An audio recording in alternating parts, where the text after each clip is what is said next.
بسم الله الرحمن الرحيم.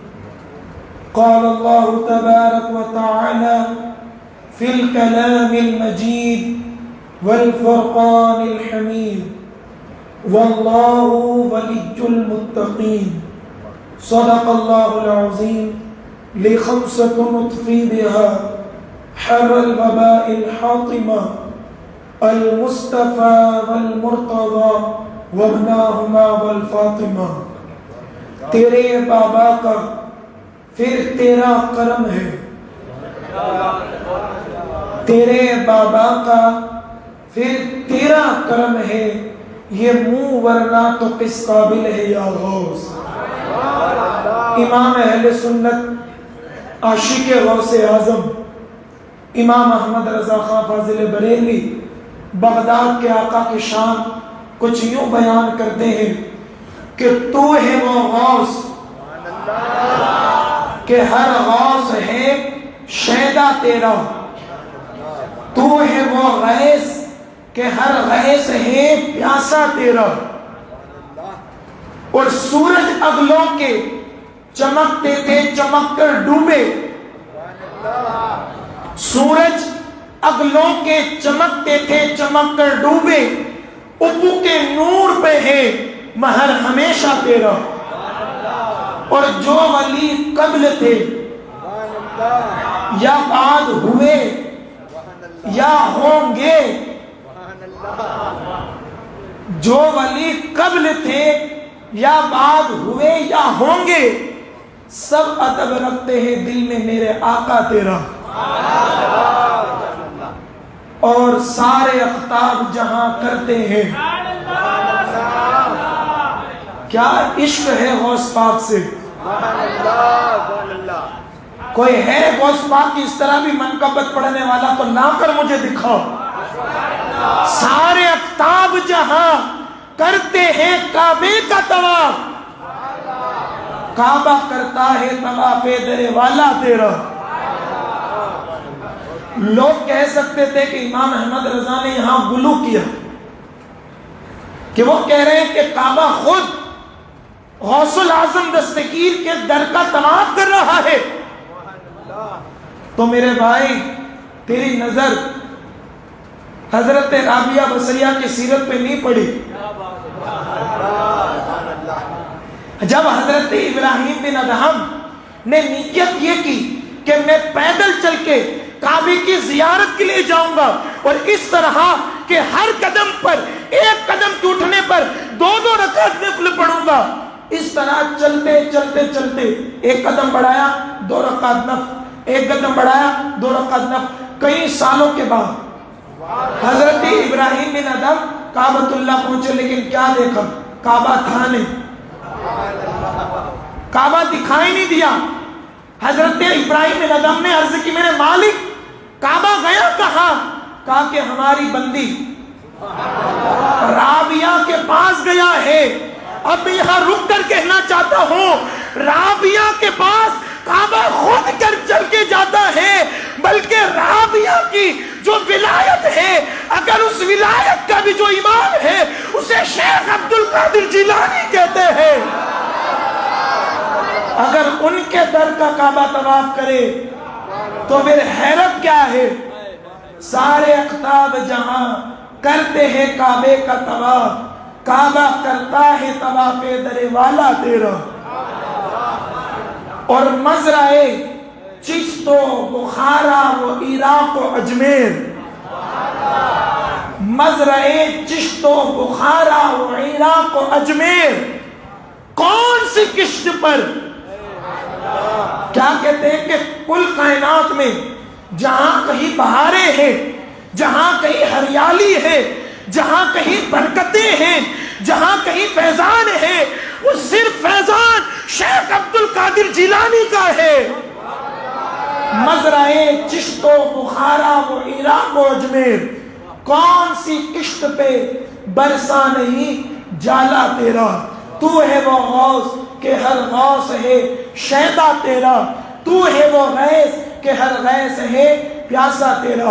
امام الانبیاء صلی اللہ علیہ وسلم کے دیوانوں ایک مرتبہ جون کے درود پاک کا نظر پوچھنا.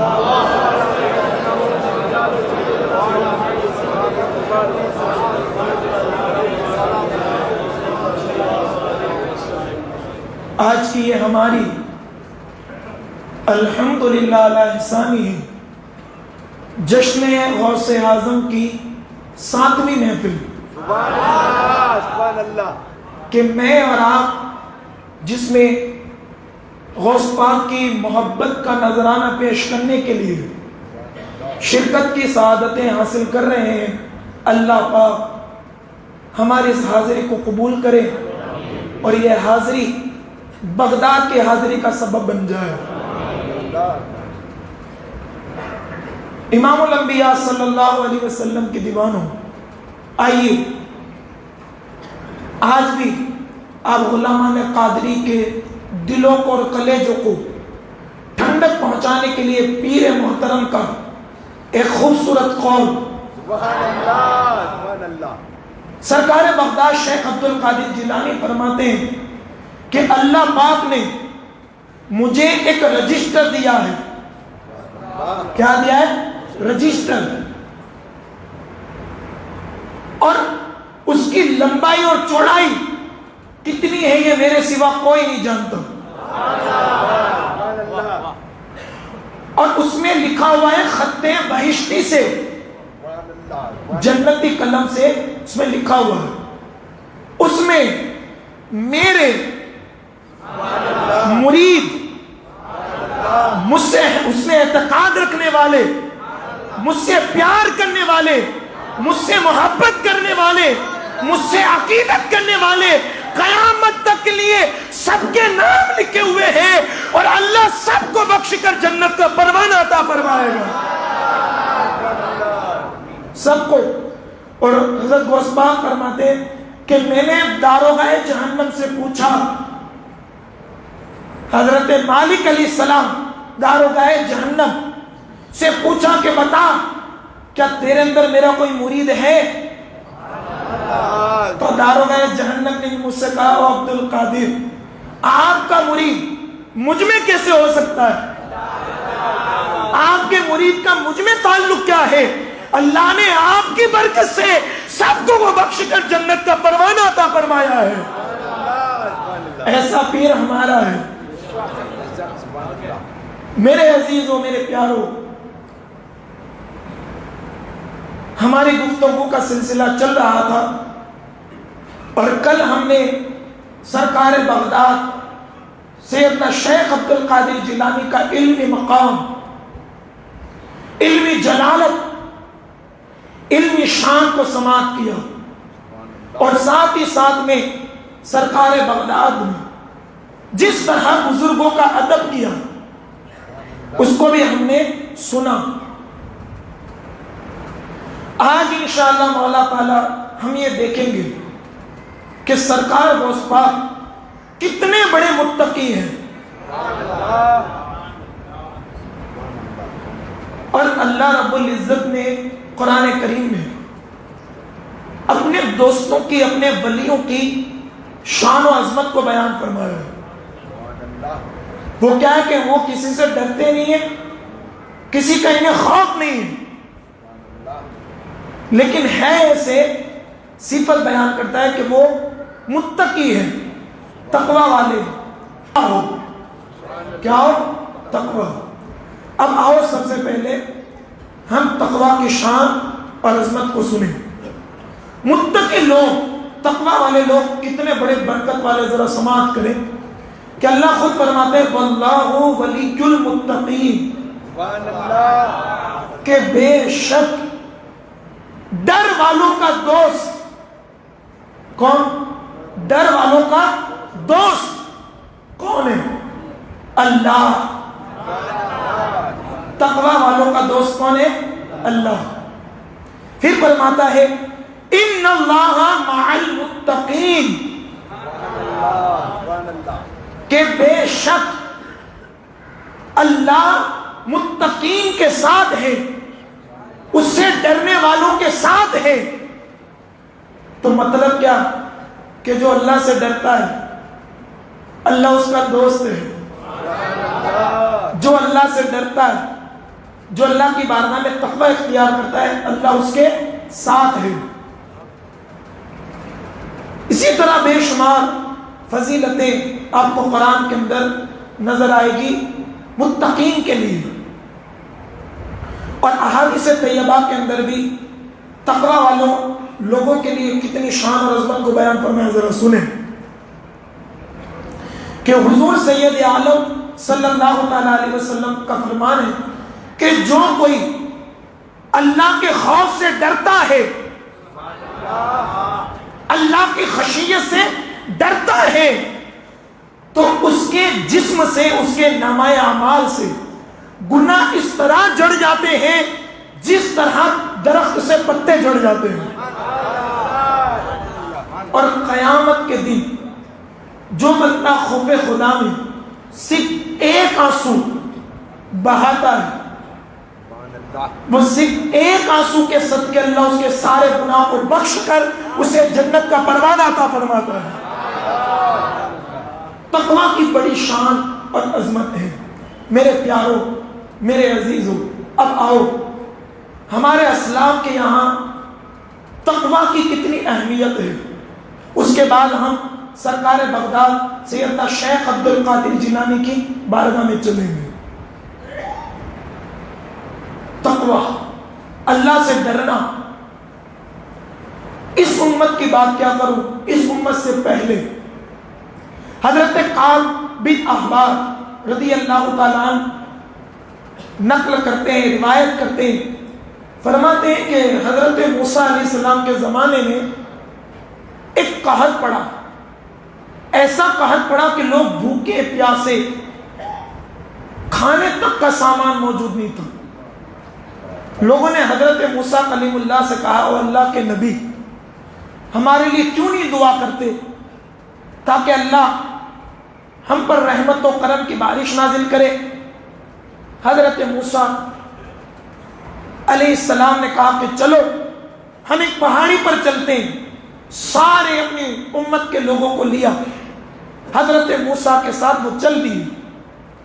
جب چلنے لگے تو موسیٰ علیہ السلام نے فرمایا کہ سنو، تم میں سے جو کوئی جس نے ایک بھی گناہ کیا ہو، کیا ایک بھی گناہ کیا ہو، وہ مجھ سے دور ہو جائے. ایک بھی گناہ کیا ہو وہ ہم سے دور ہو جائے. کہا کہ وہ کیوں؟ کہ گنہگار کی وجہ سے اللہ رحمت اور برکت نازل نہیں فرمائے گا. تو جنہوں نے سنا سب کے سب چھڑ گئے، سب کے سب قافلے سے نکلنے لگے. لیکن ایک بندہ تھا، وہ چل رہا ہے. حضرت موسیٰ حیرت زدہ ہوئے کہ جب میں نے اعلان کیا کہ تم میں سے کوئی وہ شخص کہ جس نے اگر ایک بھی گناہ کیا ہے تو وہ میرے ساتھ نہ چلے، لیکن یہ بندہ ہے سب چلے گئے، کیا اس نے کوئی گناہ نہیں کیا ہوگا؟ بندہ ہے، خطا کا پتلا ہے، وہ ہو سکتے ہیں گناہ، تو یہ چل دیا. حضرت موسیٰ نے کہا میرے بھائی سب چلے گئے، تو نے کیا کوئی گناہ نہیں کیا؟ زندگی میں کبھی گناہ نہیں کیا؟ کہا کہ موسیٰ علیہ السلام مجھے یاد نہیں پڑتا کہ میں نے کوئی گناہ کیا ہو، لیکن ہاں ایک کام کیا ہے، اگر آپ اس کو گناہ تصور کرتے ہیں تو میں آپ سے چلا جاؤں، اور اگر یہ گناہ نہیں ہے تو پھر مجھے آپ اپنے ساتھ لے جائیں دعا کے لیے. حضرت موسیٰ نے کہا کوئی بات نہیں. اس نے کہا کہ دونوں بات یہ، ایک مرتبہ ایک سڑک سے میں جا رہا تھا تو میں نے کسی کے گھر کے اندر ایک لمحے کے لیے جھانکا اور بس مجھے کوئی نظر آیا. تو جب میں نے یہ دیکھا تو پھر میں نے دل ہی دل میں کہا کہ کل قیامت کے دن کہیں میری یہ آنکھ رب کی بارگاہ میں پکڑی نہ جائے، اور اس کسی کے گھر کے اندر جھانکنے کی وجہ سے کہیں میرے سارے اعمال برباد نہ ہو جائیں. تو میں نے اپنی اس آنکھ کو نکال دیا. جو آپ کے سامنے میری ایک آنکھ نہیں ہے. اگر یہ گناہ ہے تو پھر میں آپ کا ساتھ چھوڑتا ہوں، جاتا ہوں.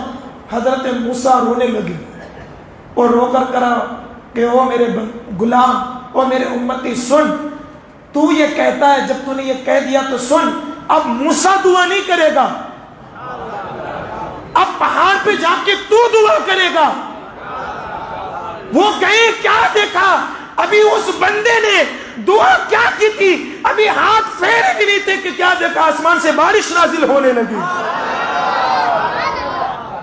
یہ ہے میرے عزیزوں متقی لوگ کہ جن کی برکت سے مصیبتیں دور ہوتی ہیں. اور آج ہم پر جو مصیبتیں ہیں اس کی وجہ کیا, ہم تقویٰ سے دور ہیں. حضور بہت روتے تھے اللہ کی یاد میں, بہت. حضور سے بڑا متقی کون ہو سکتا ہے؟ کیا کوئی ہو سکتا ہے حضور سے بڑا؟ کل کائنات کو متقی ہونے کا شرف جس کے صدقے میں ملا ہے وہ ہمارے آقا ہے. حضور سید عالم پورے دن اور رات کے اندر 70 مرتبہ توبہ کرتے تھے. کتنی مرتبہ؟ 70 مرتبہ. اور 100 مرتبہ استغفار کرتے تھے. حضور کی پوری راتیں اللہ کی خشیت, اللہ کے خوف اور روتے روتے بیتتی تھی. یہاں تک کہ حضور کا رونا دیکھ کر صحابہ رونے لگتے تھے. حضور اللہ کی محبت میں بہت روتے تھے, بہت روتے تھے. پوری رات اللہ کے خوف اور خشیت سے آنسو بہایا کرتے تھے. پھر آپ چلیں آگے حضور کے صحابہ میں حضرت سیدنا صدیق اکبر.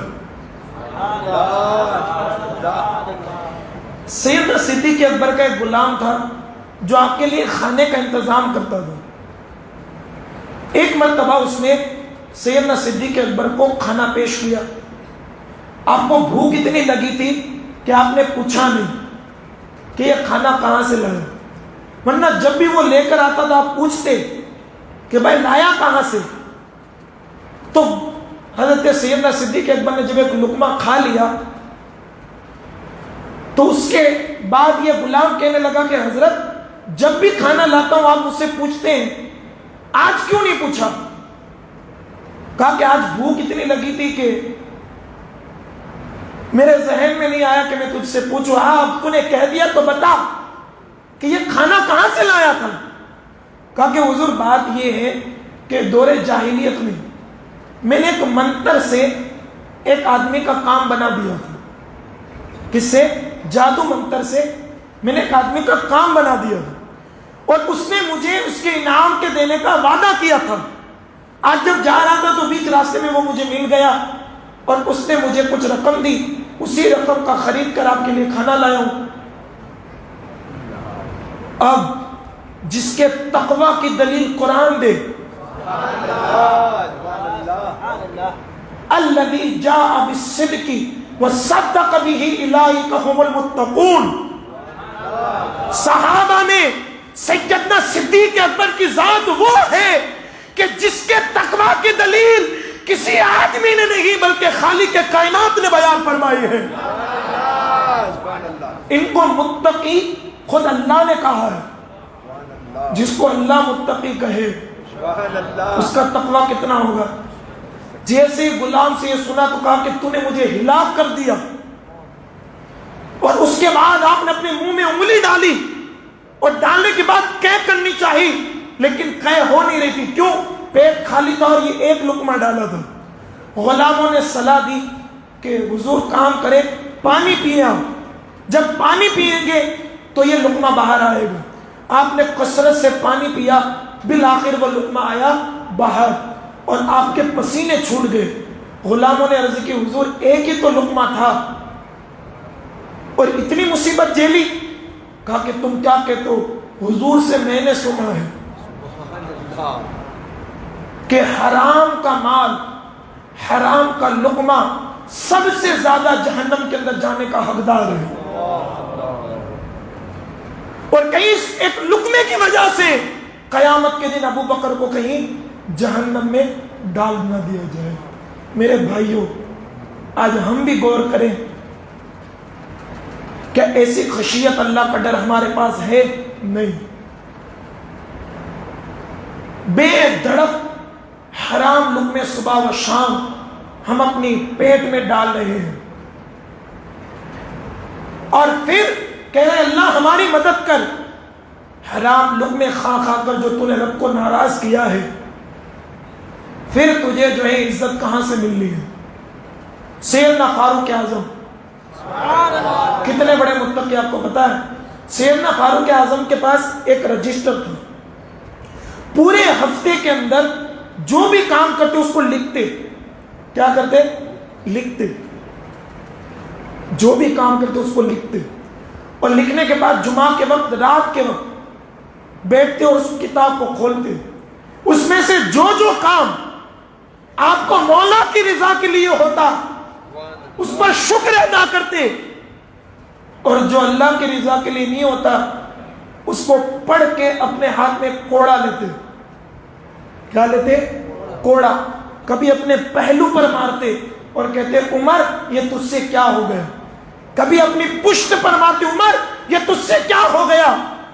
تاریخ میں لکھا گیا ہے کہ جب سیدنا فاروق اعظم اس دنیا سے پردہ فرما گئے تو آپ کی پیٹھ مبارک جو ہے چابوک کے وار سے پوری بھری ہوئی تھی.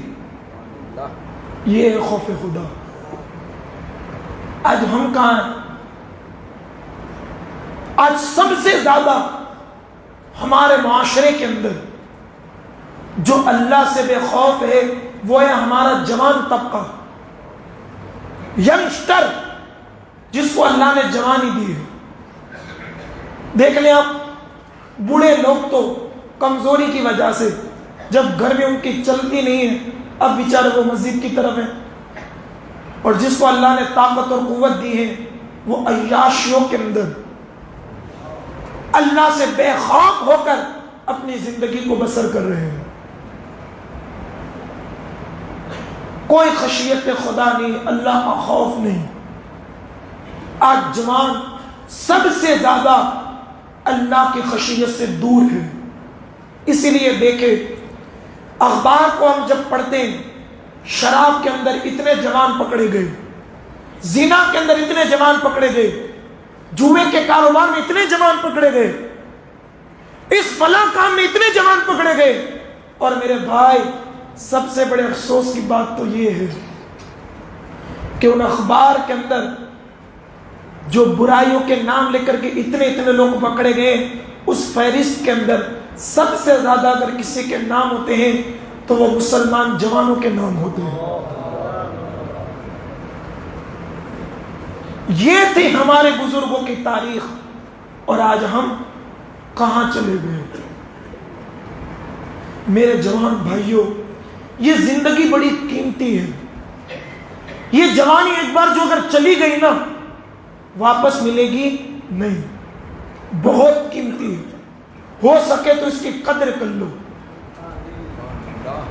اور آپ تاریخ پڑھ لیں، جن جن جوانوں نے اپنی جوانی کی قدر کی آج بھی ان کے نام بڑی بڑی کتابوں میں تاریخ میں موجود ہیں. جنگ کربلا کو سال کتنے گزرے بتائیے مجھے آپ؟ 1400 سال کے قریب ہونے کو ہے. کتنے یہ 1400 سال؟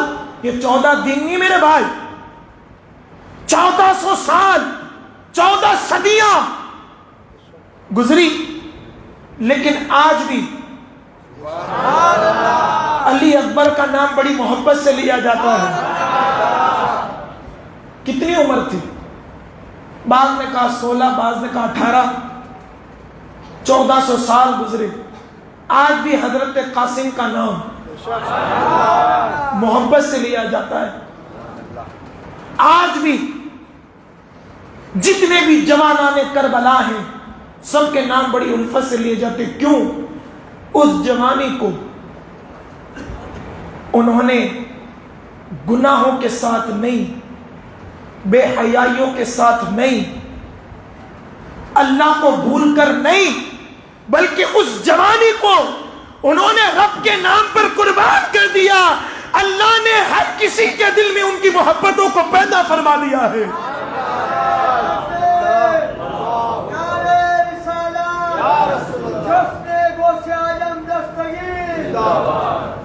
دیکھیں صدیاں گزری لیکن آج بھی نام موجود ہے. اسی طرح بے شمار آپ تاریخ پڑھتے جائیں نام موجود ہے. میرے جوانوں، آج آپ کو ایک جوان کا ایک قصہ سناؤں، اس کے بعد ہم انشاءاللہ غوث پاک کی سیرت کی طرف چلیں گے. ایک جوان کا قصہ، نام ہے حضرت مسکی. کیا نام ہے؟ مسکی. یہ عربی میں ہوتا ہے مشک، عربی میں ہوتا ہے مسک، اور اس کا ترجمہ ہوتا ہے مشک، اور یہ خوشبو ہے جو ہرن کی پشت سے نکلتی ہے. اور کمال کی بات یہ کہ آج بھی وہ ہرن میں جو خوشبو ہے وہ اللہ کے نبی حضرت آدم کے ہاتھ کا صدقہ ہے. آپ نے ہرن کی پشت پر پھیرا تھا، اللہ نے آج تک اس ہرن کے اندر حضرت آدم کے ہاتھ کی برکت خوشبو کی صورت میں موجود ہے. تو ان کا نام تھا حضرت مسکی، لیکن نام کچھ اور تھا، لیکن مشہور تھے حضرت مسکی کے نام سے. تو جہاں سے وہ گزرتے، جہاں جاتے، وہاں خوشبو خوشبو. جس مسجد میں چلے جاتے وہ مسجد بھی خوشبودار. لوگوں نے ایک مرتبہ پوچھ لیا حضرت مسکی سے کہ حضرت ذرا بتائیے کون سا قیمتی ہم عطر یوز کرتے ہیں، کون سی قیمتی خوشبو لگاتے ہیں، کس شہر کی لگاتے ہیں؟ حضرت مسکی نے مسکرا کر کہا زندگی میں کبھی عطر لگایا ہی نہیں ہے، زندگی میں کبھی جسم پر خوشبو لگائی نہیں ہے.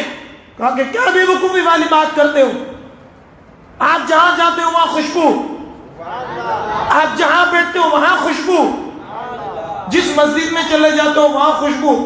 اور آپ کی خوشبو کی وجہ سے آپ کا نام لوگوں نے حضرت مسکی رکھ دیا، اور آپ کہہ رہے کہ میں نے کبھی زندگی میں عطر خرید کر لگایا ہی نہیں ہے. بے وقوف نہ بنائیں. حضرت مسکی مسکرانے لگے.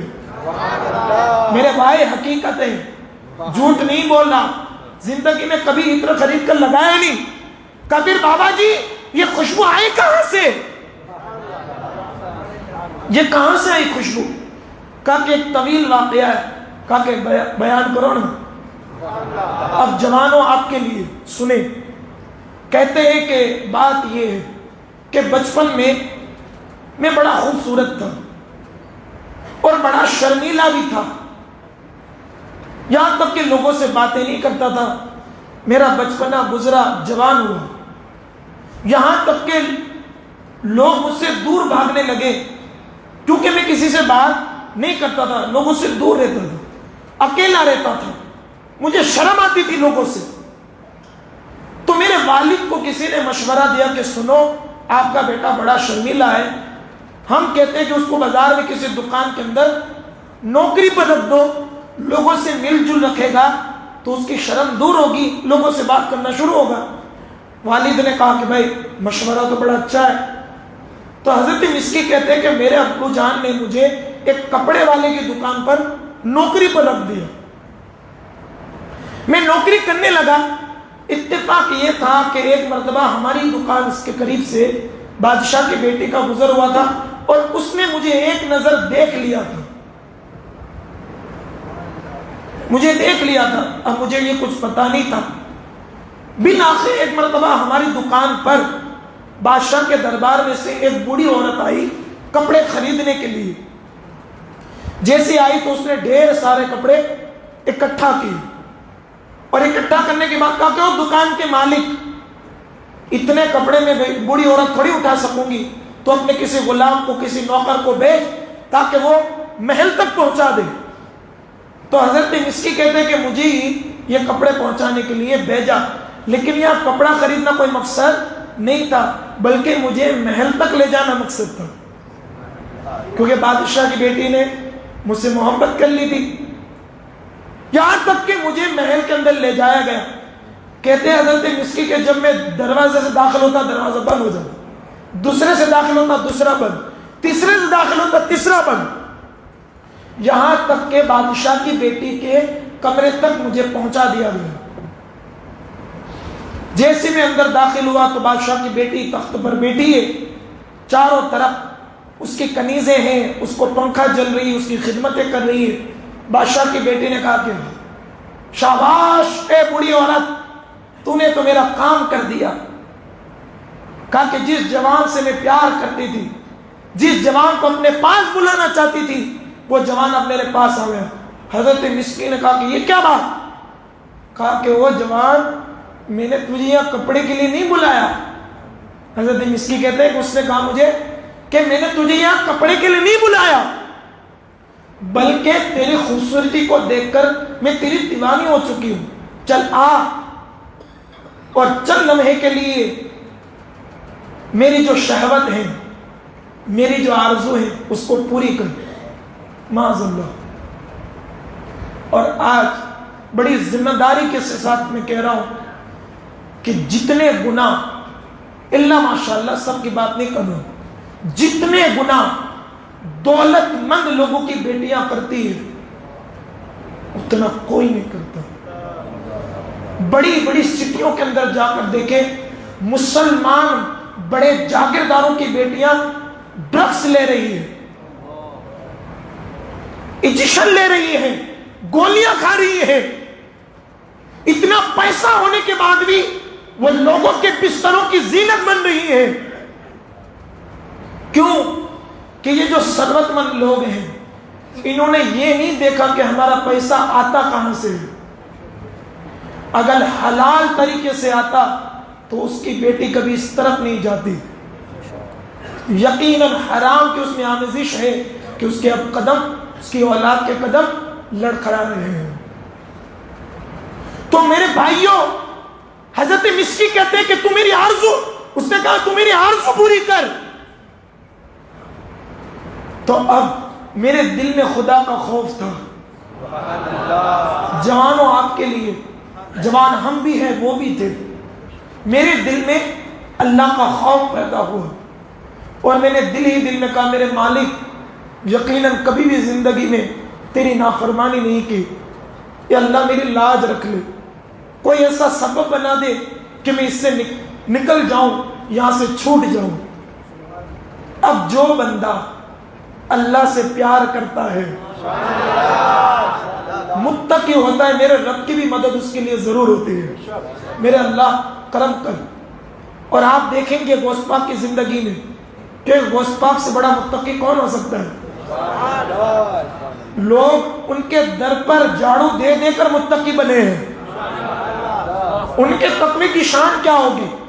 بڑے بڑے ابدال، اغواس، اقطاب کی جو تاریخ پڑھے، ان کو تقوی کی دولت، ان کو ولایت کی دولت اگر کسی در سے ملی ہے، وہ عبد القادر کے در کے صفائی کی برکت سے ملی ہے۔ یہ پیران پیر،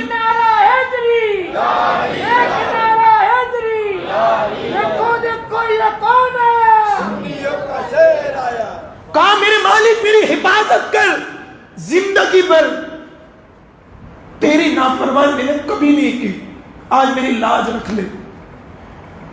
جیسی یہ دعا کی تو ان کے دل میں خیال ہے۔ حضرت مسکی کہتے ہیں میں نے بادشاہ کی بیٹی سے کہا کہ مجھے استنجا کی لگی ہے۔ کہے کی لگی؟ ٹوائلٹ کی، میں پاخانہ کرنے کے لیے جانا چاہتا ہوں۔ تو بادشاہ کی بیٹی نے کہا کہ چلو جاؤ میری کنیزیں، اس کو لے کر جاؤ بیت الخلاء کی طرف، اور یہ جو کام مکمل کریں اس کے بعد میرے پاس لے کر آؤ۔ حضرت مسکی بیت الخلاء میں داخل ہوئے، پاخانے میں داخل ہوئے، اور داخل ہونے کے بعد میرے بھائیوں سنیے گا، جوان آپ بھی ہیں وہ بھی تھے،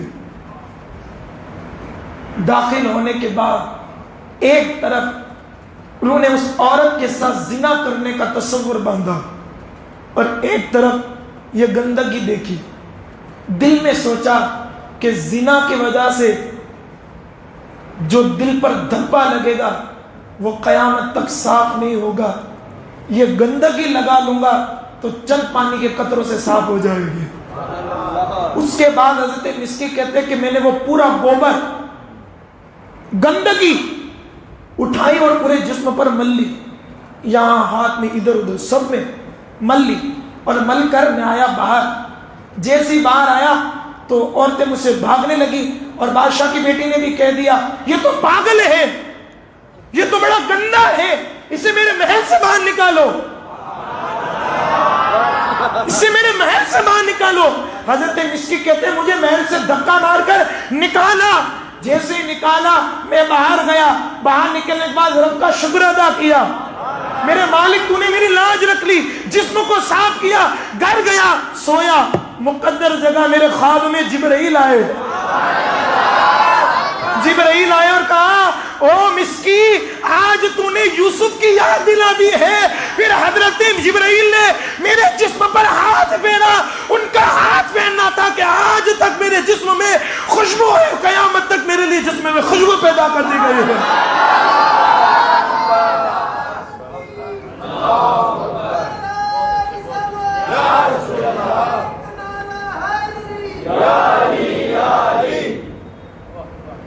میرے بھائیوں یہ مسکی تھے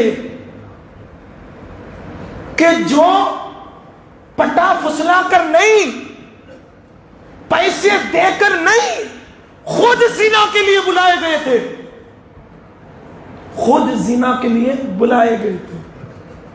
اور آج ہمارے جوان خود اپنی عیاشی کے لیے لڑکیوں کو زنا کے لیے بلا رہے ہیں. آج تنہائی میں کسی لڑکی کا نکلنا اس کے لیے اتنا خطرناک ہے کہ الیاذ باللہ. کیوں؟ کیونکہ آج ہمارے جوانوں کی نظریں پاک نہیں,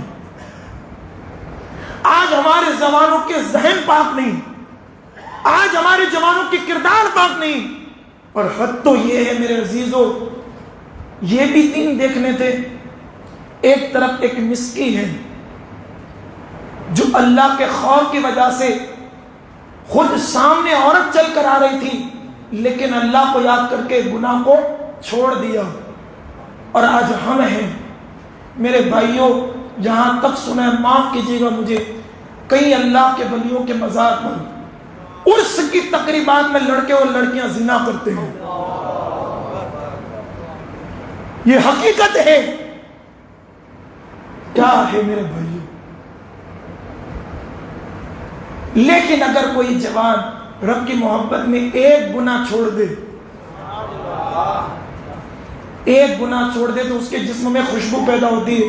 اگر آج کا جوان بھی رب کی محبت میں گناہ چھوڑ دے, تقوی اختیار کر لے, میں کہتا ہوں اس کی پوری زندگی خوشبودار ہو سکتی ہے. اور ہمارا رب کتنا کریم ہے آپ کو پتا ہے, کتنا کریم ہے, کتنا کریم. تاریخ کے اندر حضور یہ روایت بار بار اپنے صحابہ کے درمیان پڑھتے تھے. وہ روایت کس کی ہے؟ کفل کی. کس کی؟ کفل. پہلے کی امت میں ایک بندہ تھا جس کا نام تھا کفل, بڑا مالدار تھا, جوانی تھی, پیسہ تھا, تو ظاہر سی بات ہے عیاشی بھی ہوگی, ہے نا.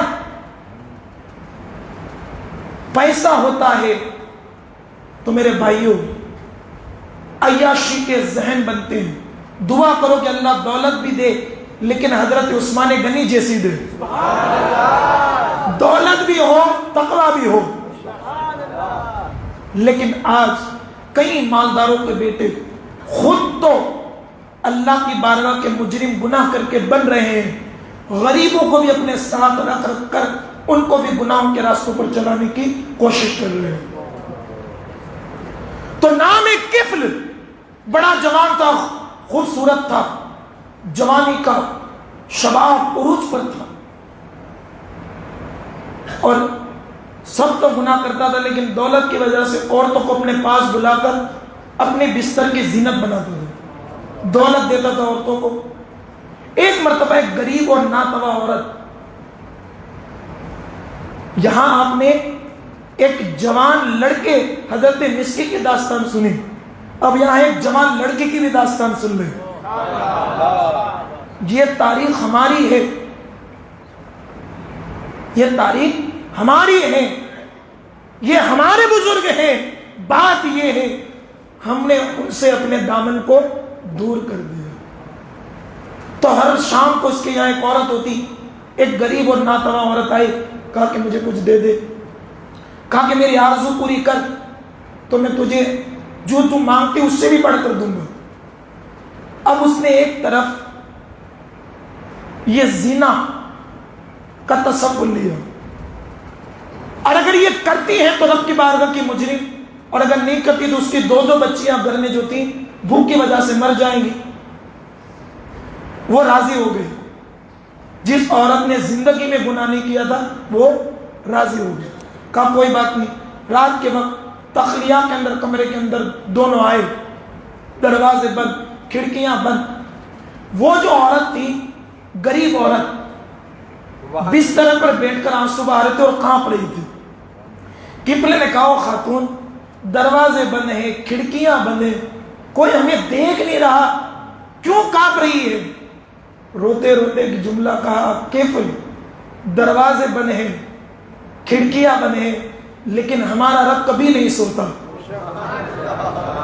اس کی نظروں سے کوئی چیز پوشیدہ نہیں ہے، اور میں کانپ اس لیے رہی ہوں کہ تیرے سامنے جو عورت ہے اس نے زندگی میں ایک لمحے کے لیے بھی اللہ کی نافرمانی نہیں کی، اور آج مجھ پر یہ دن آئے کہ میں تیرے بستری کی زینت بنی ہوں۔ رونے لگی، کانپنے لگی۔ اب میرے بھائیوں، جو اللہ والے ہوتے ہیں ان کی قربت کا بھی اثر ضرور ہوتا ہے۔ جیسے قبل نے گرتے آنسو دیکھے، اس عورت کے سامنے کہا، آج سے تو میری بہن ہے، کہ تو اتنی غریب ہو کر جب اللہ سے اتنی ڈرتی ہیں تو مجھے تو میرے رب نے اتنا نوازا ہے، مجھے کتنا ڈرنا چاہیے۔ اتنا کہنے کے بعد، جا میری بہن، یہ مال سامان موجود ہے، جتنا چاہتی ہے لے لے، آج رات ہی کو میں نے توبہ کر لی، رب کی بارگاہ میں معافی مانگ لی، توبہ کر لی۔ اب یہی قبل جو پورے علاقے کے اندر مشہور تھا کہ بڑا پاپی ہے، بڑا خطا کار ہے، بڑا بے حیا پلید ہے، مشہور تھا ہی، رات کے وقت میرے بھائیوں سنے، اس عورت کو رہا کیا، وہ بھی مال لے کر نکلی، یہاں اس نے توبہ کی، چند لمحوں میں اس کی روح قبض ہو گئی، روح قبض ہو گئی۔ اب یہاں میں کب تو تصور دے رہا ہوں،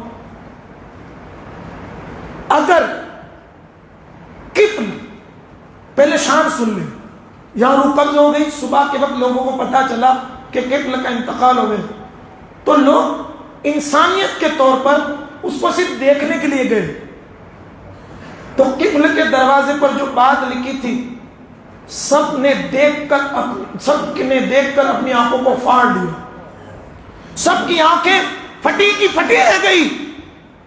دروازے پر لکھا کیا تھا کہ اللہ نے قبل کے سارے گناہ کو معاف فرما دیا ہے، ساری خطاؤں کو معاف کر دیا ہے، سارے جرموں کو معاف کر دیا ہے۔ میرے بھائیوں، جو ایک لمحے کے لیے گناہ سے تائب ہو کر جوان توبہ کر لے تو اس کی زندگی کے گناہ معاف ہوتے اور اس کے لیے دروازے پر لکھ دیا جاتا ہے۔ تو میرے جوان بھائیوں، میرے محترم، آپ کے لیے بھی وقت ابھی غنیمت ہے، یہ وقت چلا گیا تو ہاتھ نہیں آئے گا۔ ایک جوان لڑکا میرے جیسا تھا، مسخری کرنے والا، بیچ راستے پر کھڑا تھا، ایک بابا جی بوڑھے شخص لکڑی کا سہارا لے کر جا رہے تھے کہیں سے۔ اب جو بوڑھا شخص ہوتا ہے اس کی کمر جھک جاتی ہے، دیکھے ہوں گے آپ نے، کمر جھک گئی۔ اس طرح بابا جی سڑک پر سے چل چل کر جا رہے تھے۔ میرے جیسا کوئی تھا، مسخرہ مستی کرنے والا، قریب میں کھڑا تھا۔ اس نے بابا جی کی مذاق کرتے ہوئے کہا، ہاں بابا جی، اس کو پتا ہے یہ بوڑھے ہیں، جھکے ہوئے ہیں، کہہ رہے ہیں کہ زمین سے کیا تلاش کر رہے ہو؟ ہنستے ہنستے کہا کہ بابا جی زمین سے کیا تلاش کر رہے ہو؟ لیکن وہ تھا بوڑھا شخص، لیکن تھا عقل مند۔ اس نے کہا، بیٹے زمین سے اپنی جوانی کو تلاش کر رہا ہوں، زمین سے اپنی جوانی کو تلاش کرو۔ وہ جوان حیرت زدہ ہوا، کہا کہ بابا نے کیا بات کر دی؟ قریب گیا، کہا کہ بابا آپ کی بات سمجھ نہیں سکا. کہا کہ میرے بیٹے تیرے طرح میں بھی جوان تھا, میں نے اپنی جوانی کی قدر نہیں کی, آج میری یہ حالت ہے. تو اپنی جوانی کی قدر کر لے, پھر تجھے جوانی تلاش کرنی نہیں پڑے گی. اللہ تجھے بڑھپن کے اندر بھی جوانوں جیسی تازگی عطا فرمائے گا. آج کر لے, اپنے رب کو منا لے, عبادت کر لے. وہ جوان کہتا ہے اس بزرگ کا یہ جملہ مجھے اتنا لگا کہ میں نے سارے گناہ کے راستوں کو چھوڑ دیے اور مسجد میں جا کر اللہ کی عبادت میں مشغول ہو گئے. آپ کے لیے بہترین موقع ہے, کر لو توبہ. میرا رب بڑا کریم ہے میرے بھائیوں.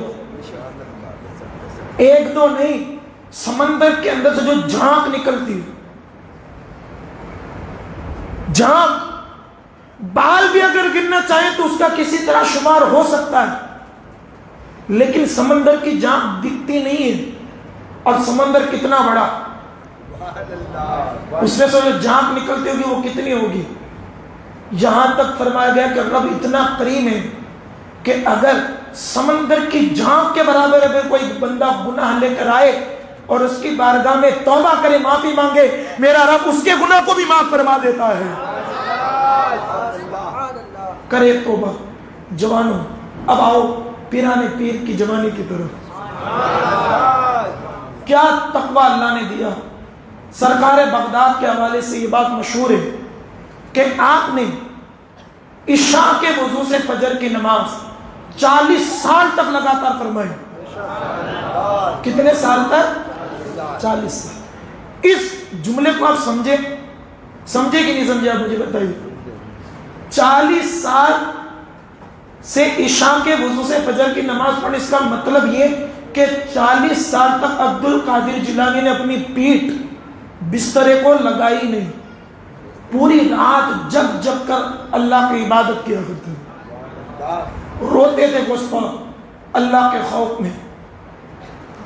سرکار بغداد رضی اللہ تعالیٰ عنہ کی زندگی طلب علم کے بعد آپ دیکھیں تو آپ کو پتا چلے گا کہ سرکار شیخ عبد القادر جیلانی کے یہاں علم کا کتنا بڑا, تقوی کا کتنا بڑا مقام ہے. جب آپ نے پڑھ لیا پھر آپ نے راہ سلوک اختیار کیا. اور سرکار بغداد فرماتے ہیں کہ جب میں ریاضتیں اور مجاہدے کرتا, سبحان اللہ, رب کی محبت میں اتنا مشغول ہو جاتا تو مجھ پر ایسی وجد طاری ہوتی کہ میں بے ہوش ہو جاتا. کچھ لوگ مجھے اٹھا کر اسی بے ہوشی کے عالم میں طبیب کے پاس لے جاتے. طبیب کہتا تھا انہیں تو کچھ ہوا نہیں.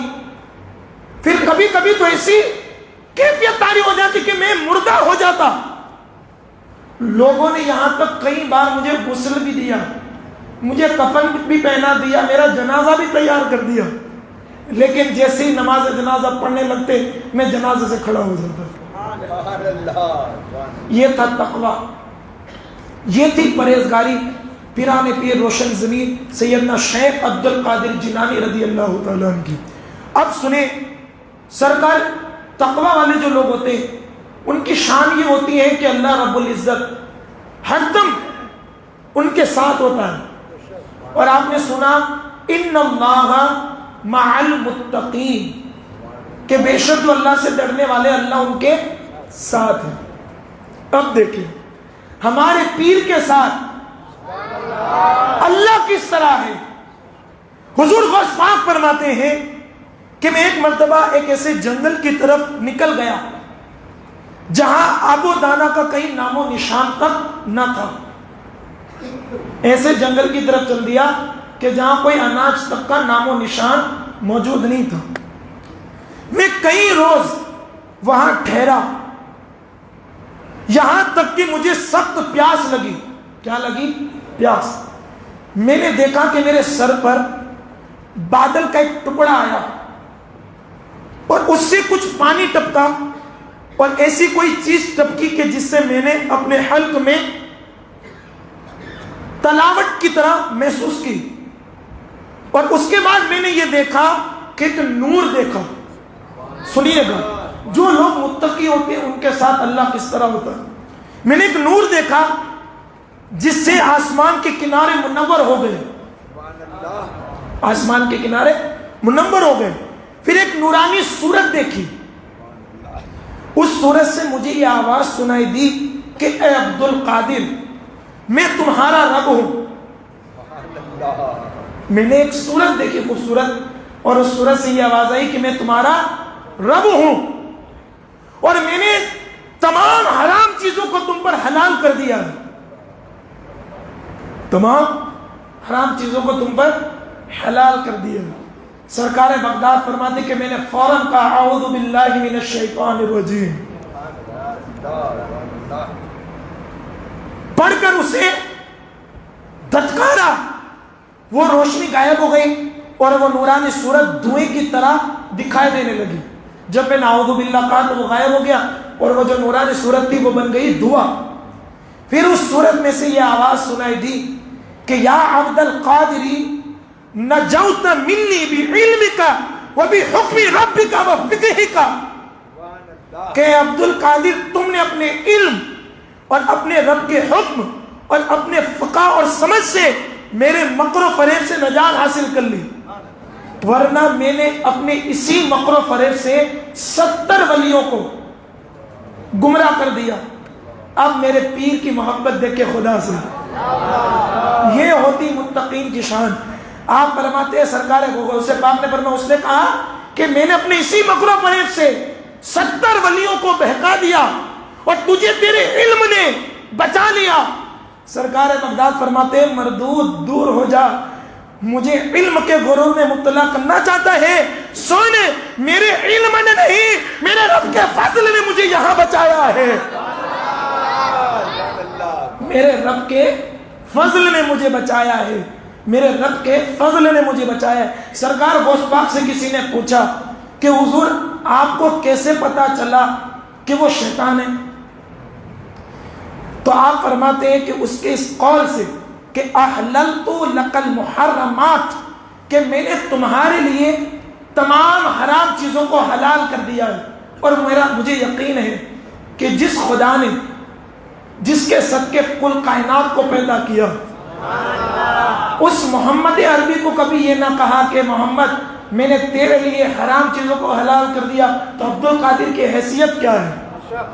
میں اس کے فرمان سے پہچان گیا کہ یہ میرا خدا نہیں، یہ تو شیطان مردود ہے۔ تو جو متقی لوگ ہوتے ہیں ان کے ساتھ خدا ہوتا ہے۔ اب آخر میں آپ کے دلوں کو دستک دینے کے لیے سرکار بغداد کی محبت ہے نا، اس قصے کو میرے جوان جتنے بھی یہاں ہیں سب لے کر جائیں۔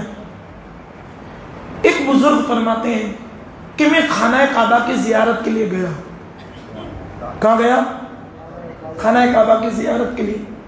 میں نے کیا دیکھا، رات کا وقت تھا، مطاف جو ہے خالی تھا، لیکن جب میں طواف کرنے کے لیے آیا تو غلاف کعبہ کو کسی نے اپنے چہرے پہ رکھا ہوا ہے اور زاروں قطار ہو رہا ہے، یہاں تک کہ اس کے آنسوؤں کی وجہ سے غلاف کعبہ بھی تر ہو چکا۔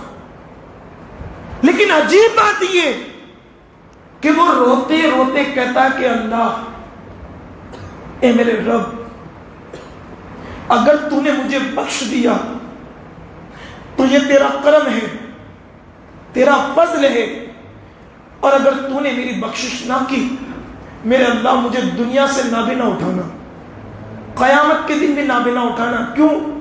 کہ تیرے نیک بندوں کو دیکھ کر، تیرے بخشے ہوئے بندوں کو دیکھ کر میں شرمندہ نہ ہو سکوں، مجھے نابینا اٹھانا۔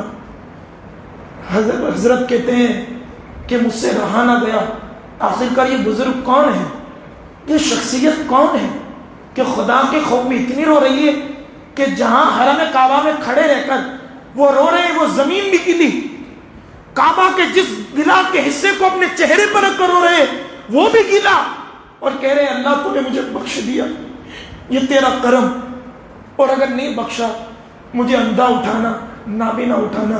میں نے کہا او جوان، او بزرگ، ذرا بتاؤ تو صحیح آپ ہو کون، آپ ہو کون، ذرا مجھے آپ تعارف تو کرائیے کہ آپ اتنی بڑی شخصیت کون ہو جو اللہ کے خوف میں اتنا رو رہے ہیں اور اس طرح کی باتیں کر رہے ہیں خشیت الہی میں۔ وہ بزرگ کہتے ہیں جیسے ہی اس بزرگ نے اپنے چہرے سے غلاف کعبہ کو ہٹایا، کہتے کہ میرے پیر کے نیچے سے زمین کھسک گئی۔ قیامت کے دن جس کی انگلی کے اشارے سے کئی قادری جنتی بنیں گے وہی شیخ عبد القادر جیلانی تھے۔ یہ کون ہے جس کی نسبت سے قیامت کے دن بخشے جائیں گے؟ وہ خدا کے خوف میں اتنا رو رہے ہیں، ہم کتنا رو رہے ہیں ہمیں بتائیے۔ یہاں تو حالات یہ ہے میرے جوانوں کے، پوری رات گناہ کرتے ہیں اور بڑا خوش ہو کر صبح کو اپنے دوستوں کو شیئر کرتے ہیں کہ میں نے اتنی فلمیں دیکھی، میں نے اتنی عورتوں کو دیکھا، تو اتنی شراب کی بوتل پی لیتا تھا، میں نے تو اتنی پی لی۔ آج گناہ پر میرا جوان فخر کر رہا ہے۔ ایک دور ہمارا وہی تھا کہ لوگ نیکیوں پر ایک دوسرے سے آگے بڑھتے تھے۔ یہ حالات ہیں میرے جوانوں، خدا کے لیے غوث پاک کی سیرت سے اگر آپ کو پتہ چل گیا کہ جوانی کی اہمیت کیا ہے تو اس ہماری 7ویں محفل میں سے کچھ لے کر جاؤ یا نہ جاؤ، لیکن یہ ضرور لے کر جانا کہ انشاءاللہ غوث پاک کے کرم کے صدقے اپنی جوانی کو عبادت میں گزاریں گے، اللہ کو راضی کرتے ہوئے گزاریں گے انشاءاللہ۔ وقت ملے گا جوان ہم نماز پڑھیں گے۔ آپ اس امت کا بڑا سرمایہ ہے میرے بھائیوں، آپ کو پتہ نہیں دنیا کے اندر جتنی قومیں ہیں آپ اٹھا کر پڑھ لیجئے، ان کو اگر کامیابی ملی ہے تو اس قوم کے جوانوں کی وجہ سے۔ اور امت محمدیہ کی بات کرو، حضرت ابو بکر جوان ہی تو تھے، عمر جوان ہی تو تھے، عثمان جوان ہی تو تھے، علی جوان ہی تو تھے۔ ان جوانوں کی برکت سے آج بھی اسلام کا جھنڈا کل کائنات میں لہراتا نظر آتا ہے۔ میرے جوانوں، ہمیں کل کائنات میں نہیں، صرف بھاونگر کے جتنے جوان ہیں وہ اپنی زندگی کو بدلیں، چینج کریں۔ بہت اپنی لائف کو، اپنی زندگی کو گناہ کے دلدل میں پھنسا کر برباد کر دیا۔ اب آؤ، آپ کے لیے مسجد کے دروازے کھلے ہیں، آپ کے لیے توبہ کا دروازہ کھلا ہے، توبہ کر لو، اس زندگی کو اللہ کی راہ میں گزارو۔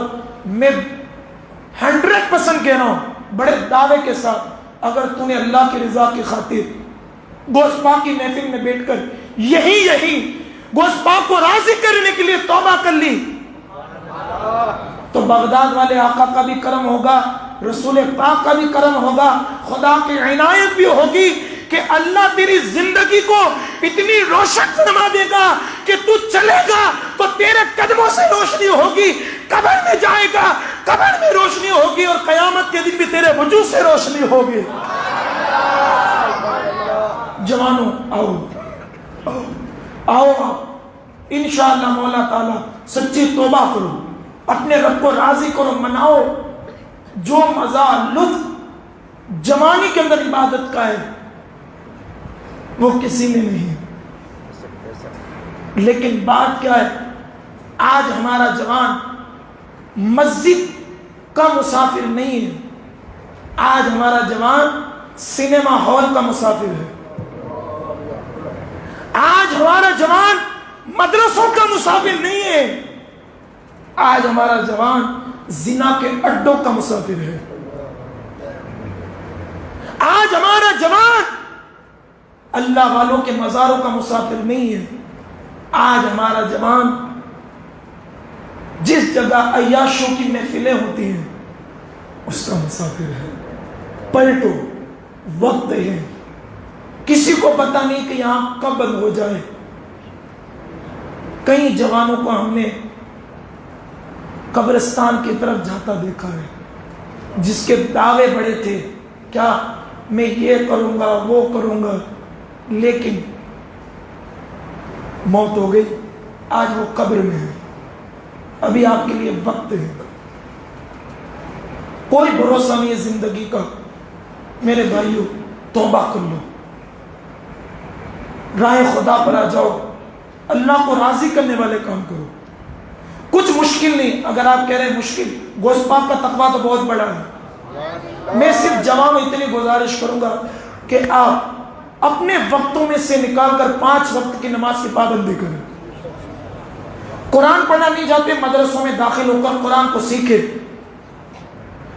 نیک لوگوں کی صحبت میں رہیں، دیکھیں، پھر آپ کو اللہ اس جوانی کی کیسی برکت عطا فرمائے گا. اللہ پاک کہنے سننے سے زیادہ عمل کی توفیق عطا فرمائے، اور ہمیں اپنی اس جوانی کو سرکار بغداد رضی اللہ تعالیٰ عنہ کی سیرت پر عمل کرتے ہوئے تقویٰ اور پرہیزگاری کے ساتھ گزارنے کی توفیق عطا فرمائے. وما علینا الا البلاغ. السلام علیکم. سلام کے لیے کھڑے.